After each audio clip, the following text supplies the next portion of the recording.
Given the opportunity to write a song for the Olympics was fantastic because, you know, how many chances do you get to write a song for the Olympics, right? So when I was approached, of course I wanted to do it.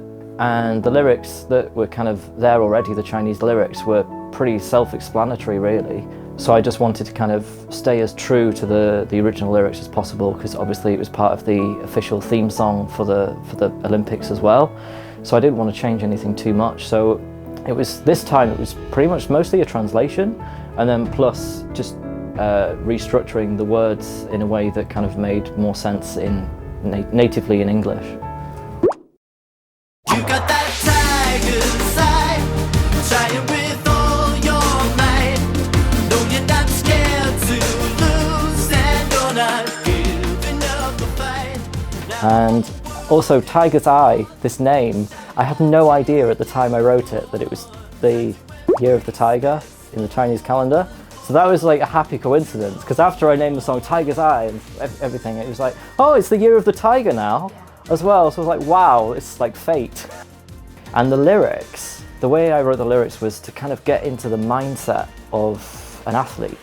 So what kind of song would I want to listen to if I were an athlete in the Olympics? So I imagined myself standing on the top of the ski jump, like there with my heart kind of pounding and thinking, oh gosh, this is it. Like 4 years of training, well, a lifetime of training, but you know, the last 4 years particularly, kind of standing there, everything comes down to this one moment, and that pressure that they must be under is just unimaginable. So I thought, how about I write a song about that, but also, and this amazing moment that this creates, you know, for a period of a month or so, where a whole group of people from all over the world are together and they're, you know, enjoying one thing. They're in this moment together. I think that's a really wonderful thing. So I wanted to incorporate sort of all of these different elements into the song and create a song that sort of was really fitting for this. It has a huge significance because, you know, the Olympic Games is a rare opportunity for the whole world to get together. But it's something that's kept going throughout the decades, regardless of what's been happening on a geopolitical level. And I think that's something that we shouldn't take for granted because it's not easy to keep, especially nowadays. And to have the Olympics at this time, I think, is more of a symbol than ever, really. It's more of a symbol of hope and of this idea of peace between nations, between people, and togetherness and inclusiveness as well. And I mean, we're going to have to be together and separate our differences and focus on our similarities. I like combining different cultural elements together to make something new.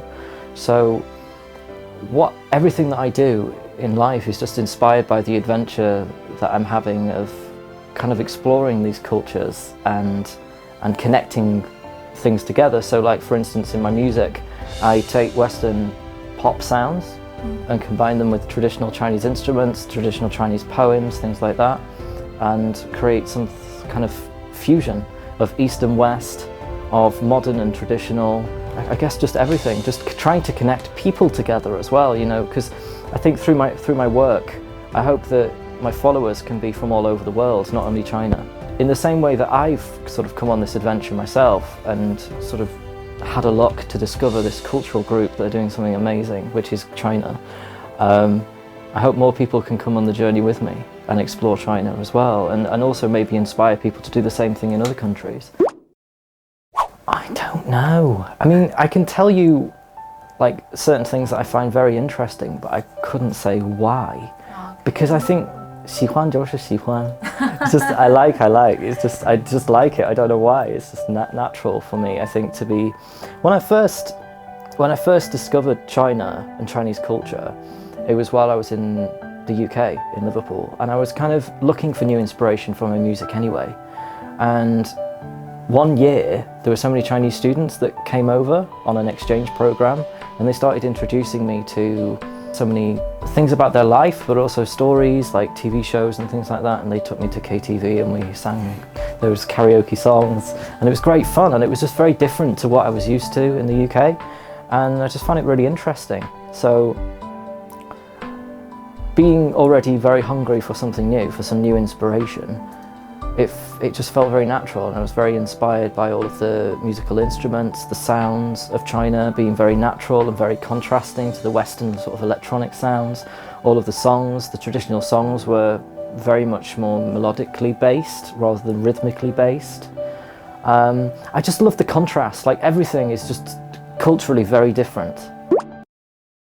Well, I think it's just that in a lot of Western people's minds, because they get their information primarily from media, traditional media, and it's very biased towards politics, and whether the political agenda of China and the political agenda of their country is aligned or not really dictates the image that is presented to them through the media. But very little is to do with culture, very little is to do with ordinary people of China. It's always to do with, you know, like national issues. It's nothing to do with local things.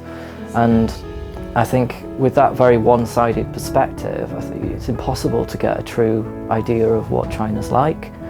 And so I just want to share my experience of China and show people the cultures and the wonderful things that I found personally. And I hope through my works it can create that deeper understanding and a sort of bridge the divide that traditional media seems hell-bent on making even wider. You know, every time a news article comes out about blah blah blah, it kind of detracts, it takes me one step backwards from what I'm trying to do. So it really saddens me that journalists are just so narrow-minded. I think it's very important that we on social media continue to do that. Because I'm not politically aligned at all. I'm not interested in politics, I'm interested in people. And so I think that's the message that I want to spread, because I think it's the most important one at the moment, is that people think of China, they're not thinking of Chinese people. So I just hope that more people, you know, there are more messages going out there, and you know, people can just share their experiences a lot more.